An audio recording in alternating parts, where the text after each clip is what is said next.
Welcome back to a best of 5 series of top level StarCraft 2 from the North American server. It's time for a ZERG versus Protoss, where in game number 1 we find ourselves on Ghost River. Spawning right here in the top right hand corner. Playing with the red ZERG drones, we have the Queen of Blades herself. Ooh, going for a pull first. We have none other than Scarlett. Her opponent in the top left, her opponent and fellow Canadian. Playing with the blue Protoss probes, we're looking at Trigger's main Nexus. Trigger really has been looking strong over the last couple of months, and in general, obviously, he's always been really good. Still a young player, by the way. I believe right now he's like maybe 20, 21 years old, and steadily improving. Not just in StarCraft 2, but he seems to be one of those players who's really good at basically every strategy game that they touch. Now let's see. This is from the Esports World Cup qualification match for the North American server, but like the winner of the North American server would then be put into the close qualification match of the Esports World Cup, and then they would be able to potentially get a slot for the main event. It's something, it's a complex system. There were still a few spots up for grabs. Either way, this is the grand finals. Ooh. For the North American server of that particular qualifier for the qualifier. What are we doing, Scarlett? Are we doing a, okay. Well then. So I was just gonna bring up, I haven't seen Scarlett play too much as of late. I have no idea how good she is, but that explains the pool first. And that explains why we have a proxy hatch going down as well. Are we gonna bring anything? Are we gonna bring some drones across? Because the only thing here that makes sense in my mind is spine crawlers, but I'm a little afraid that that hatchery is gonna die before we ever get to that sort of position.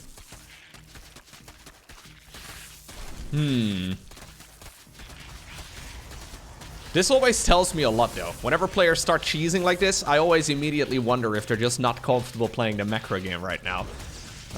Usually these sort of strategies are popular, especially when players haven't played much as of late. I don't know. I just haven't seen Scarlett participate in a whole lot of tournaments. I may be way off. I know she's been busy working on a bunch of other stuff as well, other video games. But anyways, here we go. Nice little wraparound, I think, for the ZERG player. But yeah, those zealots are toast. Then again, though, this is buying a ton of time for Trigger to now get an adept out as well. And obviously, if played perfectly, right? This is the type of stuff that would be considered very manageable for Protoss, but you do have to play it very, very cleanly. And here come the spine crawlers. Alrighty, we have a shield battery. Second shield battery will be coming up. Nice cancel right there on the first spine. Probes are pulled away as well. Obviously, there's no nexus here for Trigger. So Trigger is not going to be able to go for like a battery overcharge or something along those lines. Another spine crawler will have to restart there up once again. I think this one may have to get cancelled as well in just a moment, but Scarlett going to keep it alive for now. Honestly, well managed so far here by Trigger. Keep in mind that Scarlett's economy is very bad. So even with these probes going down, and even though a lot of probes are losing mining time here, this is completely all in for Scarlett. She's only got 10 workers mining at home right now, which is not a lot. You cannot build structures on creep, so Trigger needs to make sure that those structures are placed before the creep can spread any further. Queen is out right now, but she decided to, well, I think go for an inject here. Oh no, actually there is a creep tumor. Oh my god, I'm blind. I didn't even see the creep tumor. I'm surprised we see it being spread like, yeah. Well, we'll probably see it moving forward, maybe over here. Problem is that obviously those stalkers are gonna be able to shut that down. Easy peasy. There's no Zerglings on the horizon. No Zergling speed, that is, on the horizon. We're just gonna be making more of these slow little Zerglings. Queen goes down. Robo facility coming up. Immortals obviously would be amazing against this. As long as they don't get surrounded by slow links, which should be quite manageable. I think life is good right here for Trigger. Trigger just trying to buy time, right? So while this is going on, every minute that goes by, our Protoss is getting about 400 resources more. And that adds up very rapidly over the course of a game. So as long as Trigger can keep spending money, not really lose too many structures, I think he should be okay. The spines are scary, though. These spine crawlers hit hard. Yeah, the shield batteries just keep them alive for such a long while. Cybercore will likely go down. Obviously, in order to go for stalkers or, well, adepts or anything, you need to have a cybercore. So remaking one will probably be critical here for Trigger. But this is a super slow opener here for Scarlett. Because ultimately, right? Oh, unless we can get this around. Nice recall. I think the snap recall there is super critical. Yeah, unless Trigger gets fully surrounded, I don't really see him being in all too much trouble. I think Zergling speed would have been actually quite good. Scarlett could have finished it up by now. She was probably hoping that this game wasn't gonna last this long. Trigger just trying to deal whatever damage he can. Okay, here come the links though. Shield battery overcharge is available inside of the main. There we go. It has to be close to a Nexus for that to be an option. Immortal, well, I was thinking it was good against structures in particular. Against Zerglings, it's pretty mediocre. Prism coming up though, and that is going to seal the deal. GG is called. It's Trigger who wins game number 1. So we find ourselves on Dynasty, and Scarlett decides to go for a gold base first in game number 2 on what we would consider to be the wrong side of the minerals. Trigger, in the meantime, walling off the high ground. Probe is going across, and it'll see that indeed there has been a hatchery taken over there. He wants to see if it's taken on that side. Not the case. Oh. Trigger follows this up now with a Forge. So it's time to fight fire with fire, as after getting Spinecrawler rushed in game number 1, Trigger is now gonna Cannon Rush the Zerg. I think this is really good for Trigger. This is a hatchery first at, I think, 15 supply, meaning that the spawning pool is ages away. Drone transfer coming up right now. As long as Trigger can build the photon cannons in time, I think it should be good. Even just one photon is gonna be sick. Yeah. The creep is not gonna really spread that far, so I think maybe a second one just to seal the deal. Yeah. Oh, Scarlett's gonna see it right now. Does she cancel? No, she does not cancel. Well done. Instant Roach Warren in the main base of Scarlett. But I think this has been some excellent scouting here by Trigger. Scarlett probably picking this map because she didn't really want to play straight up macro. But this base is super dead. There's no way that this expansion is gonna live. In the meantime, we have Trigger taking the golden minerals on the left side here. So that's relatively safe, at least as long as you get some ranged units out, or for example, I don't know, a Void Ray or something along those lines. Because the Roach Warren can potentially hurt. Scarlett can go across the map and harass those workers from the right side of that mineral line. I don't think she has an option here to hold on to that base. Trigger's gonna try and seal the deal with a third photon cannon. Should be okay, right? I mean, this is such an uncommon scenario in 2024. There's really no way that Scarlett is gonna just throw a lot of units at it. Photon cannons do a lot of damage. Yeah, there's no way. Nah. Ravagers would be amazing, obviously. Corrosive Biles can outrange the photons, but the hatchery is gonna be long gone at that point in time. Now, obviously, that was a hatchery. That's 300 minerals plus the cost of the drone. This is a little bit more of a significant expense for Trigger. I don't think biling this down really does anything, unless Scarlett really wants to take this base a little bit later on into the game. But anyways, this is 100 minerals and then 150 for each of the photons. So resources lost-wise, this is actually not that bad for Scarlett. But obviously there's a lot of lost mining time too, because those drones had to travel from the main base all the way down there and then all the way back. I don't know why she's killing these things, to be honest. This is achieving nothing. Maybe she's scared of like a follow-up warp in. But I really don't think that's the biggest threat. What this is allowing now, though, is a lot of additional time here for Trigger. Trigger's gonna be able to finish up the Stargate. Do we go Void Ray or Oracle? I think Oracle is manageable here, to be honest. Could be Void Ray. Oh, what? We're going third Nexus? This is how confident we are. I thought going Oracle first would be confidence. Trigger's like, nah, no. I'll go Oracle, but before that, let me build another Nexus. There's really no reason here for Protoss to build another Nexus already. But Trigger doesn't really see anything that the Zerg could do at this point in time to try and stop it, so... yeah, Scarlett is forced to play macro right now on the back of this too. Okay. Obviously, you can re-wall over here at the front as well. Main problem here for Protoss, obviously, is that the scouting from here on out is gonna have to be sharp. But that's exactly where oracles are nice, and Void Ray will be built on the back of this. It's going to live its life behind the golden mineral line, protecting it like the bodyguard that he is. A couple roaches are coming across right now. Queens will have to get in position to deal with this Oracle. Alright, here's the Twilight Council. Any big ground attack from Protoss usually pivots on that Twilight Council upgrade. Be it Charge, be it Blink, be it Glaive the Depths. I honestly think all options here are fine. So it'll be up to Trigger here to decide which version he wants to go for. The most standard one would of course be Blink, and I think with this timing it does make the most sense. +1 ground attacks coming up as well, that early game Forge coming in handy right now. Okay. Scarlett in the meantime though, holding down the drone button here for quite a while already. She's decided to go for a lair. There is a Roach Warren from the early game of course, so she doesn't have to build another one. 4th hatchery coming up, okay. So she's actually retaking the gold. So from playing very cheesy in game number 1, she's now trying to play full eco here in game number 2. Blink will indeed be the weapon of choice right here for Trigger. And I've got a feeling that it's gonna hit very hard. Because this is the type of upgrade you usually go for in a straight up game, right? Say the game is even. This is the type of upgrade that allows you to get, well, an even mid game as well. To maybe transition towards a late game. Or maybe just win if the opponent makes a mistake. Now suddenly we're playing Blink Stalkers off of a significant advantage in the early game.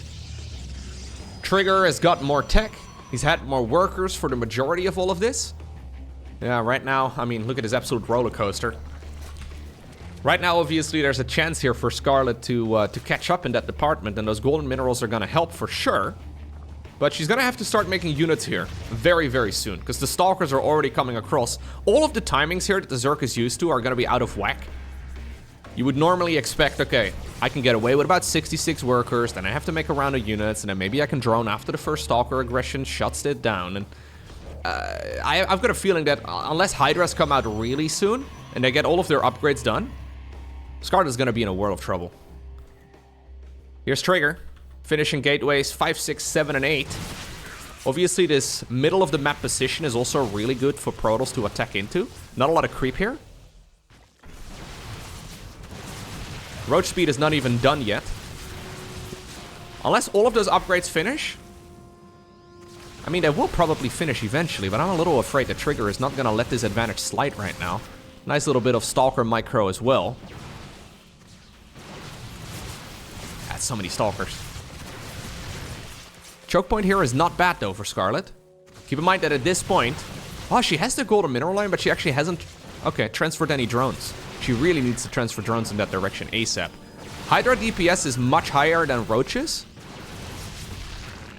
Zealot's coming up on the back of this too. Charge is currently researching. No +2 started yet. The fact that there's no +2 coming makes me wonder here if maybe Trigger believes he can win in the next couple of minutes. Those resources are rather spent right now on additional unit production. Concave here in favor all of a sudden of the Protoss player. A couple of Zealots are slipping through the cracks. Yeah, the Stalker count is just too good here. Nice control by Trigger. Lovely micro. And when Hydras are completely unprotected, they can get picked off very quickly. The Stalkers here, they are just so much more microable than all of these Zerg units. And there it is. Game number 2 goes in favor of the Protoss. So far, Trigger has easily hit back all of the curveballs. Obviously, you gotta try and, well, defend very cleanly as Protoss. It's much easier said than done, but I think it's pretty clear here that Trigger is not just your run-of-the-mill macro player. He's very much so the type of guy who's got a range in his playstyle, and he knows how to deal with these different scenarios. But I also feel like Scarlett playing a straight-up game after playing these 2 games in a row, right? Like, that's also not really gonna be... Okay, she's gonna go for the 3rd base first. Interesting. I thought maybe we were gonna go for the golden minerals here in Alcyone. No, she was just rallying it over there in case there was an early game probe scout. Okay. Anyways, now we're gonna get a straight up game, I guess. At least it's looking like a straight up match of StarCraft 2. By the way, this sounds to me like the perfect opportunity to just gently nudge your attention to the like button. Basically what you do is you take your mouse or your fingertips, right? You take them all the way. Yeah. And then there it is. Yeah, click it. Yeah. Whoa. Beautiful. Well done. Thank you. Appreciate that. I feel bad whenever I do that. Sorry. I'm going to keep doing it though. You can also dislike. That's okay. Certainly an option. Cybercore. Coming up right now for Trigger. We'll have to see what the weapon of choice is going to be. So, from game number 1 and 2, right? As the Protoss, you can kind of determine, alright, that they do not want to play a standard macro game against me. If that's the case, I should probably be playing a straight-up macro game. So I'm going to say that likely Trigger is going to go for a Stargate follow-up. Just because it's the most common follow-up that Protoss can go for. And evidently not the one that Scarlett wants to be playing against. I would be very surprised if Scarlett decides to go for these 2 build orders and then... Yeah, not... If she felt comfortable in a macro game, I don't think she would play those builds. There's the Stargate. Makes a lot of sense. And we should probably see triple Oracle into good old Blink Stalker again. There's a lot of different follow-ups, of course, that Protoss can go for. That would make the game as quote-unquote normal as it can be.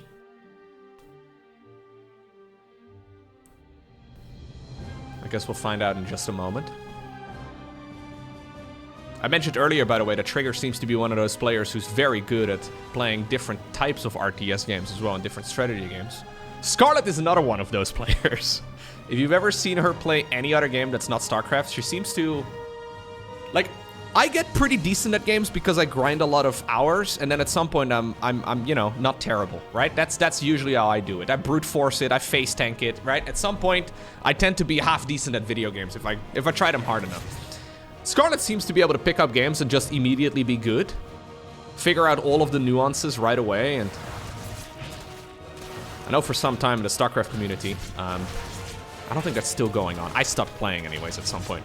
There was this this chess app that we were playing on. And initially Scarlett wasn't that good at chess, but it didn't take very long for everybody to get absolutely destroyed by Scarlett. Turns out players that are really good at playing, well, strategy games are really good at playing strategy games. I know, this may come as a surprise. But players that are good at strategy games tend to be good at strategy games. Yeah. It's news to me too. Oracle flying around, getting a couple kills. And it's gonna be flying in the other direction now. The Adepts, well, they did fall over here on the other side of the map. But at the cost of 10 drones, or, well, 10 drones, 10 Zerglings rather.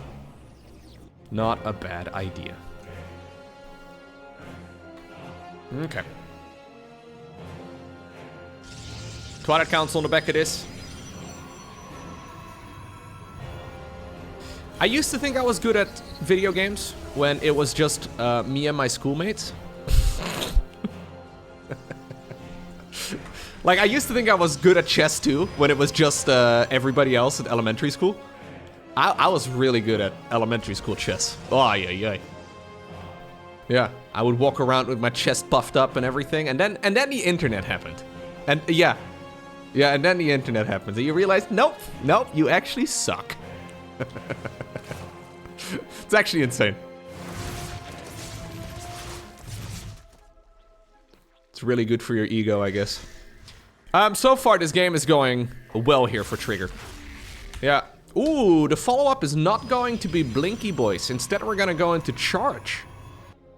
4th hatchery coming up here for Scarlett. She's going +1 melee, which is actually the worst upgrade to go for against, well, a charge all-in. So Trigger, yeah, switching it up just a tad. This is the I don't want a micro build, because basically what you do with this push that's coming up is make zealots, and then you make more zealots, and yeah, after that you make more zealots, and after those you make more zealots. Yeah, that's very likely going to be the build here for Trigger. The only question really is, where is he going to be warping them in from? Could just go for another Nexus, I guess. So +1 melee is good if it's a Stalker follow-up. Honestly, I think Scarlett is losing way too many workers. That's nice, I guess. But 20... Dude, this is actually terrible. So these adepts are just rubbing salt in the wound. But 23 drones is, I want to say 20 drones too many. If you look at the way that, for example, Serral plays the early game, he rarely loses more than like 2. So here comes Trigger. Could go for a 4th Nexus. Honestly, I don't mind just seeing 4 additional Zealots instead. Robo facility coming up on the back of this. We have a Forge. So this is not an all-in, actually, from the Protoss. We're just going to try and see if we can shove forward here. Scarlett has been forced to remake those drones she's lost. And because of that, she doesn't really have that many units right now. +1 melee is seconds away from finishing up as well. Here come more happy little Zealots across the map. And Trigger, who was really just meaning to do a little bit of pressure, right? He was transitioning towards more upgrades, a Robo facility, a 4th Nexus was just about to come up, we have a Forge building, an additional Oracle coming up. Trigger just meant to go for a little bit of pressure. He obtains the victory, 3-0.